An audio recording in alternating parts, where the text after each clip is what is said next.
ताई ताई काय सांगाल, तुम्ही आज विजयी झालेले आहात. ताई तुम्ही आज विजयी झाल्यात. कार्यकर्ते रात्रंदिवस काम करत होते, कसे आभार मानतो.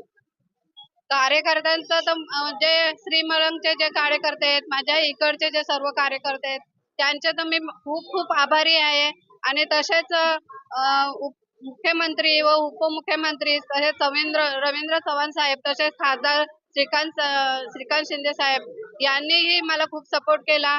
आणि जी पुढची 5 वर्ष आहेत, ही मी कल्याणपुरेच्या विकासासाठी नक्की प्रयत्न करेन. आणि विकासाची कामं ही पुढे नेत राहीन. महिलांसाठी काय माझ्याकडून जे त्यांना बचत गटासाठी हवंय, काही रिक्षावाले आहेत, त्यांना रिक्षा म्हणजे मदत पाहिजे, ते नक्की मी त्यांना करेन सर्व. पाण्याचे प्रश्न असतील